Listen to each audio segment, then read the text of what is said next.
Nagbabalak ang inarestong NBI volunteer na idemanda ang mga umaresto sa kanya nang mangyari ang barilan sa Senado. Pinalagan din ng kanyang kampo ang isinampa sa kanyang direct assault at ang pagpositibo niya sa paraffin test. Narito po ang report ni Gio Robles. Sa body camera footage na ito nakuha noong May 13, kita ang volunteer driver ng NBI na si Mel Oragon sa 5th floor ng GSIS building kasama ang ibang ahente.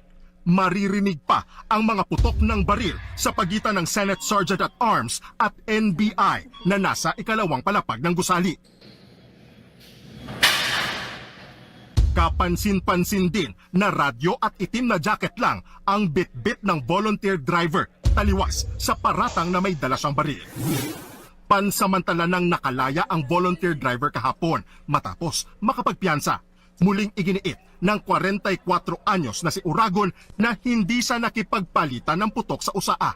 Pinaliwanag din niya kung bakit siya nasa ikalawang palapag ng GSIS building bago inaresto. Bali, nakabalik na kami ng office noon.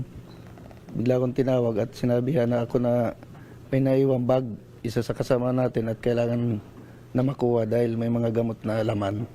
Kailangan ng may-ari. So, wala akong agam-agam na sinunod yung utos at bumalik ako mag-isa. Dala yung aking personal na motorsiklo doon sa GSIS. Ayon sa abogado ni Oragon, pinag-aaralan nilang magsampa ng reklamo sa mga umaresto sa kanya sa ikalawang palapag ng GSIS building. Dumepensa rin ang abogado kaugnay sa pagpopositibo ni Oragon sa paraffin test. Inconclusive daw yan dahil posibleng kaya lang siya nagpositibo dahil malapit siya sa pinangyarihan ng barilan. Kinwestiyon din ng kampo ni Oragon ang reklamong direct assault na isinampa laban sa kanya. Anila, wala itong basihan.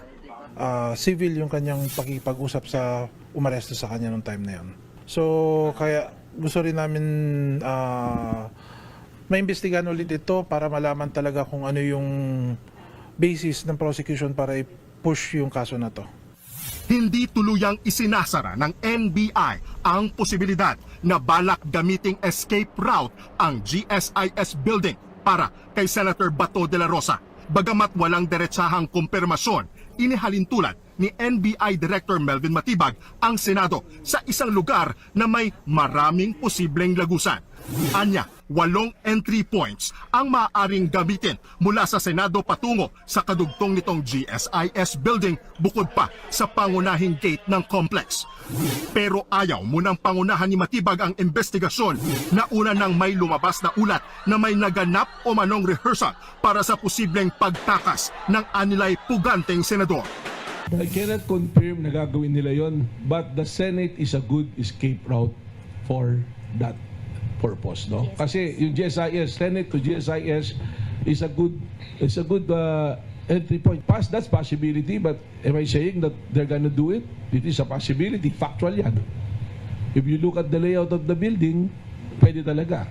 Nagbabalita mula sa frontline, Gio Robles, News 5. Mga kapatid, patuloy po kayong tumutok sa 105.9 True FM para sa totoong balita, impormasyon, music, and entertainment. Mag-subscribe sa aming YouTube channel at podcasts. At sundan nyo rin po kami sa Facebook, Instagram, X, TikTok sa True Network PH. Bisitahin din po ang aming website, truefm.ph at panoorin kami sa True TV Signal Channel 19. Kami po ang 105.9 True FM.